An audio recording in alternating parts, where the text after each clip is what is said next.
প্ৰতিনিধি লৈ ৫ নং ৱাৰ্ডৰ সদস্য হিচাপে আমি প্ৰতিশ্ৰুতি দিছিলোঁ। ৰাইজে যেনেকৈ আমাক ধৰিছিলে যে ৱাৰ্ড মেম্বাৰত পাছ কৰিলে আপুনি কি কৰিব, ৰাস্তা ঘাট পদূলি এইবিলাক সমস্যা সমাধান কৰি দিব লাগে বুলি কৈছিলে।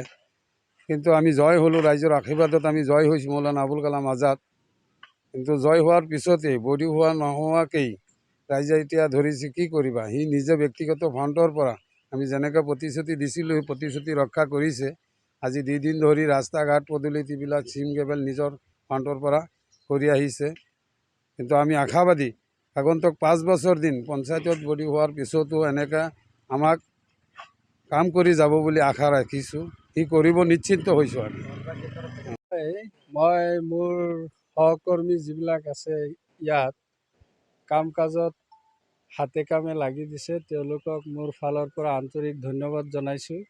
লগতে এই ৰাস্তাৰ কাষতে এটা প্ৰাথমিক বিদ্যালয় আছে।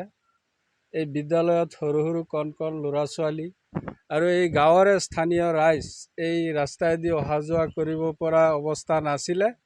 গতিকে ৰাইজৰ লগত মই লগ লাগি ৰাইজৰ লগত অংশগ্ৰহণ কৰি ৰাইজৰ সহযোগত আৰু ময়ো নিজে হাতে কামে লাগি এই ৰাস্তাত এই চেইন গেবেলিং কৰি আছোঁ তেওঁলোকৰ লগত। সম্ভৱ সেইকাৰণেই হৈছে যিহেতু মোৰ লগত ৰাইজে নিজেই ওলাই আহি কাম কাজত লাগি দিছে আৰু ময়ো ওলাই আহিছোঁ, যাতে অনাগত 5 বছৰত এনেকৈয়ে ৰাইজৰ সেৱা কৰিবলৈ সদায় যেন ৰাইজৰ পদূলিতে থাকিব পাৰোঁ, সেইটোৱে মোৰ চেষ্টা।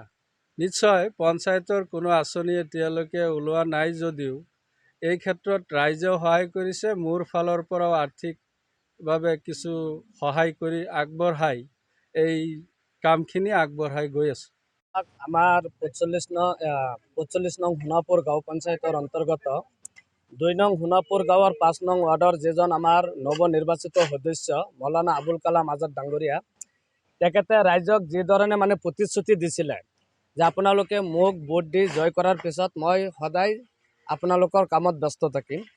আৰু ঠিক তেনেদৰে আজি আমি দেখা পাইছোঁ যে আমাৰ 23 তাৰিখৰ পৰা শপত গ্ৰহণ হ'ব বুলি ইতিমধ্যে আমাৰ যিজন অসমৰ মাননীয় পঞ্চায়ত মন্ত্ৰী আছে তেখেতে ৰঞ্জিত কুমাৰ দাস তেখেতে ঘোষণা কৰিছে। কিন্তু তাৰ আগতে আমি দেখিছোঁ যে তেখেতে ব্যক্তিগত ফাণ্ডৰ পৰা ব্যক্তিগত পকেটৰ পৰা আজি আমাৰ যিবোৰ ৰাস্তা ঘাট যিবোৰ সমস্যা হৈ আছে, বহুত শোচনীয় এক অৱস্থা হৈ আছে ৰাস্তা ঘাটৰ।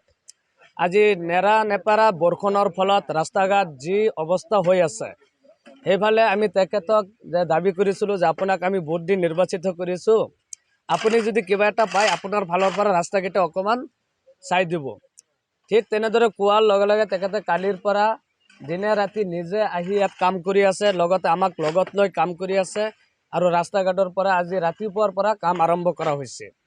গতিকে এনেকুৱা এজন প্ৰতিনিধিৰ পৰা আমি এইটো মেছেজ দিব খোজোঁ যে প্ৰত্যেকখন ৱাৰ্ডত এনেকুৱা প্ৰতিনিধি হ'ব লাগে আৰু যিকেইজন ৱাৰ্ড সদস্য আজি আমাৰ নাওবৈচা সমষ্টিৰ অন্তৰ্গত নৱনিৰ্বাচিতভাৱে জয় হৈ আহিছে, তেওঁলোকক আমি এইটোৱে ক'ব খোজোঁ যে প্ৰত্যেকখন ৱাৰ্ড সদস্য নিজৰ নিজৰ ৱাৰ্ডত এনেকৈ কাম কৰি গ'লে আমি নিশ্চয় আশাবাদী যে আমাৰ নাওবৈচা সমষ্টিখন আগন্তুক দিনত এটা সুন্দৰ এটা পৰিৱেশ হ'ব। আৰু তেখেতক চাই বহুত এটা আদৰ্শ তেওঁ যি মেছেজ দিছে তেখেতক চাই প্ৰত্যেকখন জিপিত এনেকুৱা কাম হ'ব বুলি আমি আশা কৰিছোঁ আৰু প্ৰত্যেকজন প্ৰতিনিধি যাতে ৰাইজৰ ওচৰত থাকে সেয়া আমি আশা কৰিছোঁ। যিকোনো খবৰৰ বাবে যোগাযোগ কৰক 7099017330 লগতে 7099017110 নম্বৰত।